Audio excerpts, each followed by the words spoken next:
Hello नमस्कार दोस्तों, मैं सोमपाल अपने चैनल सोमपाल मैथमेटिक पर आपका स्वागत करता हूं। तो चलिए आज हम लोग पढ़ते हैं तंत्र का तंत्र। तंत्र का तंत्र है क्या, तंत्र का तंत्र किसे कहते हैं? तो आइए वीडियो स्टार्ट करते हैं और समझते हैं कि तंत्र का तंत्र किसे कहते हैं। तो जानते हैं कि शरीर में एक ऐसा तंत्र जो बाह्य उद्दीपनों का शरीर पर एहसास कराता है। बाह्य उद्दीपन जैसे मस्तिष्क हो गया, मेरुरज्जु हो गई, तो इन सब का जो हमें उनका एहसास कराता है उसको हम क्या कहते हैं? इसके फलस्वरूप प्रतिक्रिया करता है, मतलब उनके बारे में हमें जानकारी देता है। तो उस तंत्र को हम क्या कहते हैं? तंत्र का तंत्र कहते हैं। ठीक है, तो तंत्र का तंत्र की आधारीय संरचनात्मक और क्रियात्मक इकाई न्यूरॉन होती है। तंत्र का तंत्र की आधारीय संरचनात्मक और क्रियात्मक इकाई न्यूरॉन होती है। दूसरा पॉइंट है कि शरीर की सबसे कम पुनरुद्भवन की क्षमता तंत्रिका कोशिका या मस्तिष्क कोशिका की होती है। अब ये पुनरुद्भवन क्या है? पुनरुद्भवन का मतलब होता है जैसे मान लो हमारे शरीर के अंग में कोई कमी आ जाती है, तो उस कमी का दोबारा जल्दी हो पाना, ठीक हो पाना, वो हमारी पुनरुद्भवन कहलाता है। जैसे मान लेते हैं कि हमारे शरीर में किसी बात की कोई कमी आ गई, जैसे मस्तिष्क है, मस्तिष्क में कोई कमी आ जाती है तो वो जल्दी ठीक होने में नहीं आती है, तो उसको हम कह सकते हैं उसकी पुनरुद्भवन की क्षमता बहुत कम होती है। इसी प्रकार शरीर की सबसे अधिक पुनरुद्भवन की क्षमता यकृत कोशिका की होती है। मतलब यदि हमारा यकृत में कोई कमी आ जाए तो वो बहुत जल्दी ठीक हो जाता है। ठीक है, इसी प्रकार एक नोट है कि यकृत को शरीर की जैव रासायनिक फैक्ट्री भी कहते हैं। ये बहुत इंपॉर्टेंट है कि यकृत को शरीर की जैव रासायनिक फैक्ट्री भी कहते हैं। ठीक, अब आता है कि नंबर 2, इसका एक पॉइंट है कि ज़्यादा अल्कोहल, जो लोग ज़्यादा अल्कोहल या शराब का सेवन करते हैं तो उससे एक रोग होता है। उस रोग को हम क्या कहते हैं? सिरोसिस कहते हैं। क्या कहते हैं? सिरोसिस रोग कहते हैं। जो लोग ज़्यादा दारू पीते हैं यानी कि शराब पीते हैं उसको हम क्या कहते हैं? उनसे होने वाला रोग को कहते हैं सिरोसिस। ठीक है, उसके आगे बढ़ते हैं कि तंत्र का तंत्र के प्रकार कितने होते हैं। तो तंत्र का तंत्र 3 प्रकार का होता है। कितने प्रकार का? 3 प्रकार का होता है। पहला है केंद्रीय तंत्र का तंत्र, स्वायत्त तंत्र का तंत्र और परिधीय तंत्र का तंत्र। तो हम जानते हैं केंद्रीय तंत्र का तंत्र कितने प्रकार के होते हैं? वो 2 प्रकार के होते हैं, मस्तिष्क और मेरुरज्जु। ठीक है, तो अब इसके बारे में, मस्तिष्क के बारे में हम सबसे पहले पढ़ लेते हैं कि मस्तिष्क में क्या क्या होता है, कितने भाग होते हैं इसके। देखते हैं कि मैंने ये देखो छोटा सा मस्तिष्क का थोड़ा चित्र बनाने की कोशिश की है। इसको समझते हैं कि इसमें कौन कौन से भाग होते हैं। अब जैसे ये मस्तिष्क का हमें भाग दिख रहा है, ये वाला पोर्शन जो दिख रहा है, इस पोर्शन को हम क्या कहते हैं? प्रामस्तिष्क। प्रामस्तिष्क जो होता है पूरे मस्तिष्क का 2/3 भाग होता है। ठीक है, तो सबसे बड़ा भाग जो होता है मस्तिष्क का वो क्या कहलाता है? प्रामस्तिष्क कहलाता है। उसके बाद यहाँ जो पॉइंट से दर्शाया है, इस पॉइंट को से यहाँ पे हम समझते हैं कि इसको कहते हैं, इस भाग को थैलेमस। क्या कहते हैं? थैलेमस। थैलेमस क्या करता है? ये दर्द वगैरह बॉडी में जो होता है, या ठंड लगती है या गर्म चीज़ लगती है, वो थैलेमस ही हमें बताता है कि हमें ये ठंडी चीज़ है, ये गर्म है, या इसमें दर्द वगैरह हो रहा है। ठीक है, उसके बाद ये पोर्शन जो यहाँ का पोर्शन है, इस पोर्शन को हम कहते हैं हाइपोथैलेमस। क्या कहते हैं? हाइपोथैलेमस। हाइपोथैलेमस का काम जो होता है वो ताप नियंत्रक का होता है, ताप को नियंत्रण करना। ठीक है, ताप नियंत्रण करता है।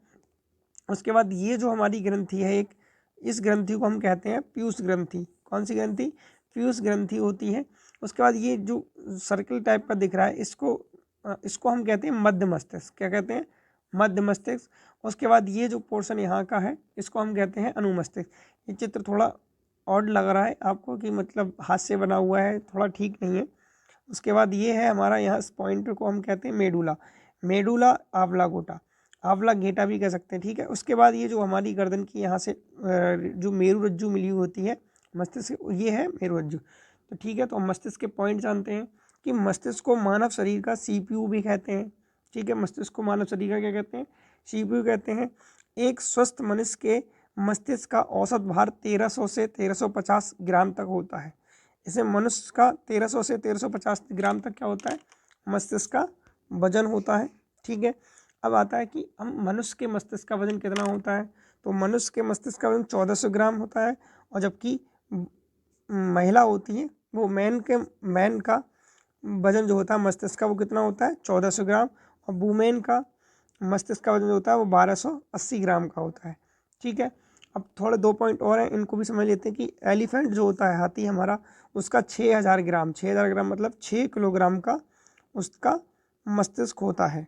ठीक है, इसी प्रकार ब्लू व्हेल है, ब्लू व्हेल का होता है 8000 ग्राम का, मतलब 8 किलोग्राम का वजन जो होता है, भार जो होता है वो किसका होता है, ब्लू व्हेल का होता है। ठीक है, इसके बाद समझते हैं कि मस्तिष्क को हमने 3 भागों में बांटा गया है, कि मस्तिष्क कितने भागों में बांटा गया है, 3 भागों में। मस्तिष्क के 3 भाग हैं, एक पहला भाग है वो उसको कहते हैं अग्र मस्तिष्क, मध्य मस्तिष्क और पश्च मस्तिष्क। अब अग्र मस्तिष्क के हम भाग को समझते हैं कि अग्र मस्तिष्क में कौन कौन से भाग होते हैं। प्रामस्तिष्क होता है, हाइपोथैलेमस होता है और थैलेमस होता है। मैंने पीछे बताया कि हाइपोथैलेमस क्या करता है, ताप नियंत्रण करता है। थैलेमस क्या करता है, थैलेमस का कोई भी वस्तु गर्म है, कोई ठंडी वस्तु है, उनको दर्शाता है। थैलेमस क्या करता है, गर्म वस्तु है या कोई ठंडी वस्तु है, इन सब चीज़ों को दर्शाता है।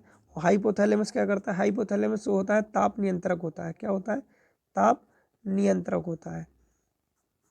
ठीक है, उसके बाद आता है हमारा प्रामस्तिष्क। सबसे पहले हम पढ़ेंगे अग्र मस्तिष्क का भाग है जो प्रामस्तिष्क, उसको उसको वो क्या क्या है। ठीक है, उसके बारे में पढ़ते हैं कि प्रामस्तिष्क हमारा क्या क्या काम करता है। तो प्रामस्तिष्क जो है हमारा, यह प्रामस्तिष्क का सबसे यह मस्तिष्क का सबसे बड़ा भाग है, जो लगभग हमारे माइंड का मतलब मस्तिष्क का 2/3 भाग बनाता है। इस भाग में खाने व उभार मिलते हैं। खाने का मतलब यहाँ पे है गड्ढे। ठीक है, गड्ढे, उभार का मतलब उथली हुई जगह मिलती है। इसमें ऊपर नीचे से मान लो पहाड़ पे चले जाएं तो ऊंची नीचे जगह मिलती है, उस टाइप का क्षेत्रफल रहता है जो इसके क्षेत्रफल का निर्धारण करते हैं। ठीक है, अब जिस व्यक्ति में प्रामस्तिष्क जितना बड़ा होता है, जिस व्यक्ति का प्रामस्तिष्क बड़ा होगा वह उतना बुद्धिमान होगा। ठीक है, जिस व्यक्ति का प्रामस्तिष्क जितना बड़ा होगा वह उतना बुद्धिमान होगा।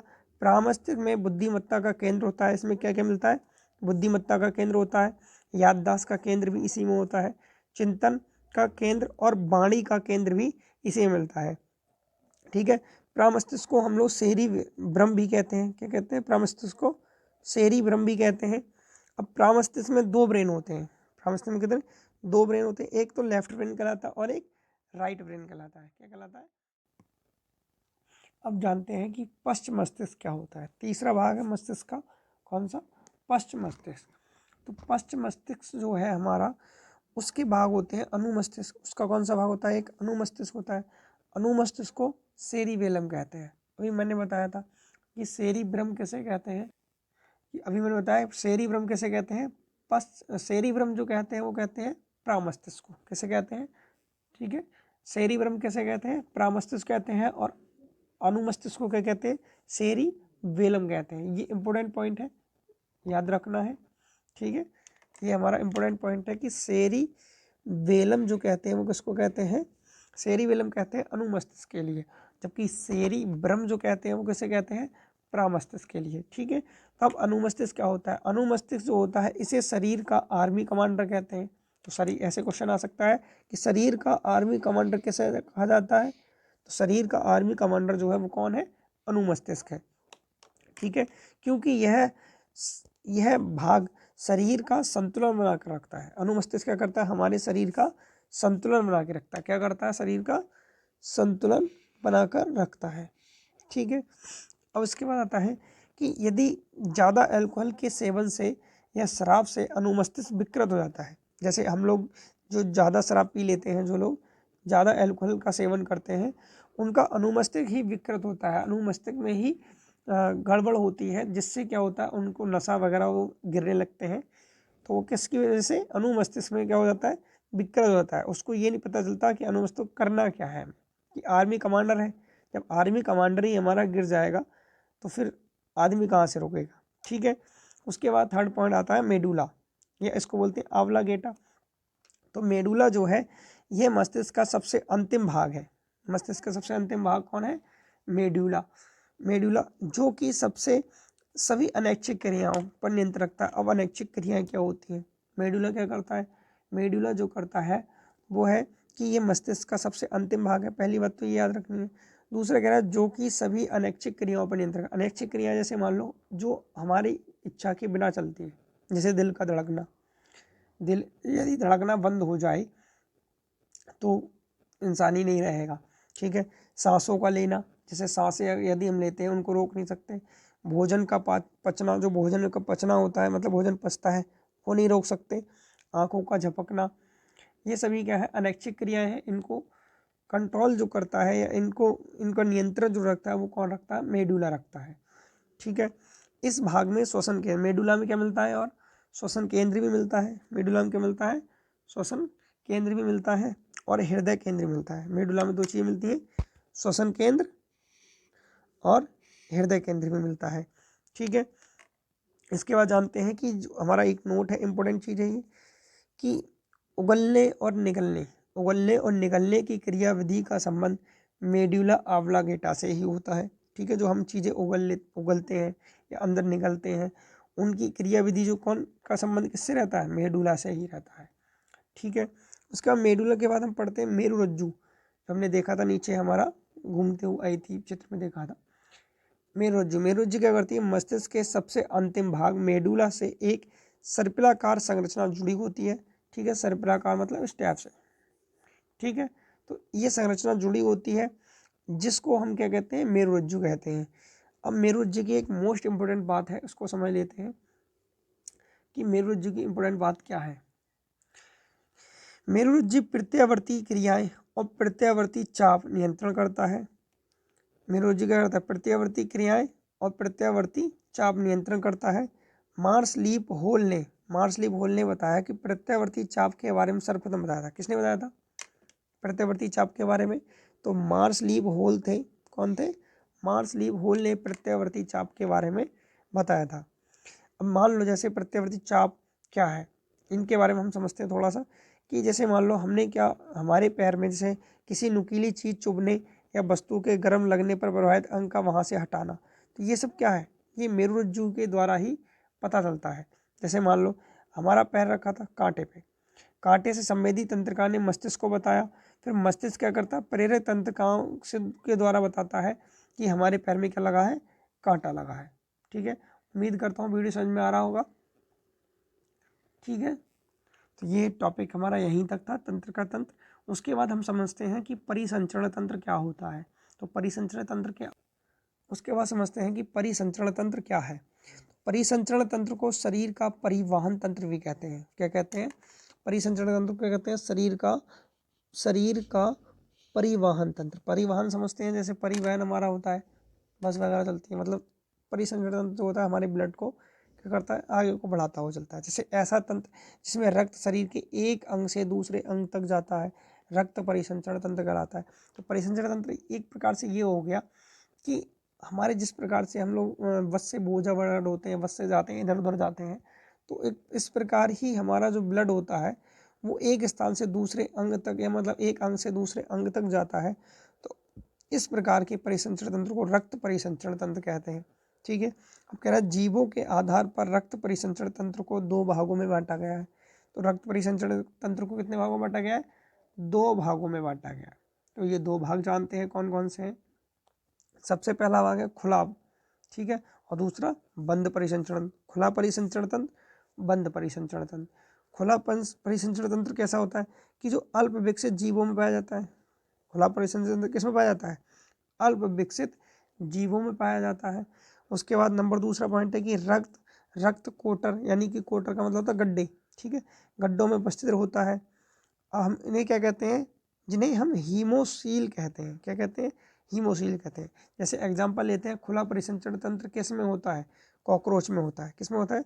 कॉकरोच में होता है। अब आता है बंद परिसंचरण तंत्र। तो बंद परिसंचरण तंत्र कौन सा होता है? कि जो विकसित जीवों में पाया जाता है। किस में पाया जाता है? जो विकसित जीवों में पाया जाता है उसको हम क्या कहते हैं? बंद परिसंचरण तंत्र। इसका उल्टा क्या था? जो अल्प विकसित जीवों में पाया जाता है उसको खुला परिसंचरण तंत्र कहते हैं। इसी प्रकार बंद परिसंचरण तंत्र में क्या होता है? रक्त प्रभावी अंग तक रक्त वाहिकाओं द्वारा जाता है। ठीक है। इसमें क्या था? वो गड्ढों में उपस्थित रहता है। अब इसमें क्या है कि जैसे मछली वर्ग है, उभयचर हैं, ठीक है, सरीसृप हैं, पक्षी हैं, स्तनधारी हैं, इनमें क्या पाया जाता है? बंद परिसंचरण तंत्र पाया जाता है। इसके बाद हम पढ़ते हैं रक्त के कार्य क्या क्या होते हैं। ठीक है, जब रक्त के बारे में पढ़ेंगे तो अब रक्त के बारे में पढ़ते हैं। रक्त के कार्य, रक्त शरीर के सभी अंगों का ऑक्सीजन तथा पोषक तत्वों को पहुंचाता है। कि रक्त क्या करता है, रक्त जो हमारे शरीर में जितने अंग हैं उन अंगों तक क्या पहुंचाता है, ऑक्सीजन पहुंचाता है। क्या पहुंचाता है, ऑक्सीजन पहुंचाता है, और पोषक तत्वों को भी पहुंचाता है। ठीक है, पोषक तत्व जो हमारे शरीर के लिए एनर्जी प्रदान करते हैं, मतलब जो ऊर्जा देते हैं। ठीक है, अब रक्त परिसंचरण तंत्र की खोज 1628 में, कब, ये डेट इंपॉर्टेंट है, 1628 में विलियम हार्वे नामक वैज्ञानिक ने की थी। किसने की थी, तो रक्त परिसंचरण तंत्र की खोज 1628 में विलियम हार्वे नामक वैज्ञानिक ने की थी। विलियम हार्वे को रक्त परिसंचरण तंत्र का जनक भी कहते हैं। ठीक है, तो तंत्र का जनक कौन कहते, किसे कहते हैं, विलियम हार्वे को परिसंचरण तंत्र का जनक भी कहते हैं। रक्त परिसंचरण तंत्र के अध्ययन, इसका अध्ययन किसमें करते हैं, तो अध्ययन इसका कहलाता है एंजियोलॉजी। क्या कहलाता है, एंजियोलॉजी। रक्त परिसंचरण तंत्र का अध्ययन क्या कहलाता है, एंजियोलॉजी कहलाता है। ये बहुत इंपॉर्टेंट है, इसको याद रखना है कि रक्त परिसंचरण तंत्र का अध्ययन जो कहलाता है वो किसमें कहलाता है, एंजियोलॉजी कहलाता है। और रक्त परिसंचरण तंत्र की खोज जो हुई थी वो 1628 में हुई थी। किसने की थी, विलियम हार्वे ने की थी। ये 2 पॉइंट है, बहुत इंपॉर्टेंट है, याद रखने हैं।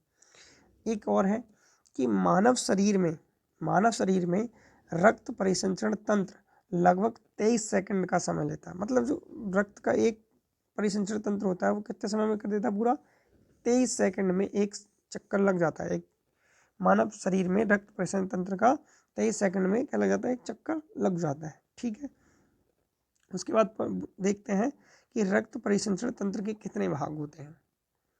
ठीक है, तो इसके भाग देख लेते हैं।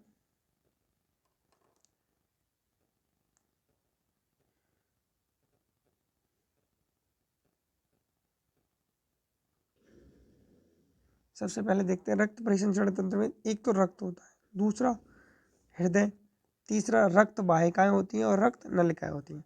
तो रक्त में देखते हैं कि ठोस भाग होता है और एक द्रव भाग होता है। रक्त में कितने, 2 भाग होते हैं, ठोस भाग और द्रव भाग। ठोस भाग जो होता है वो 45% होता है। कितना होता है, 45%।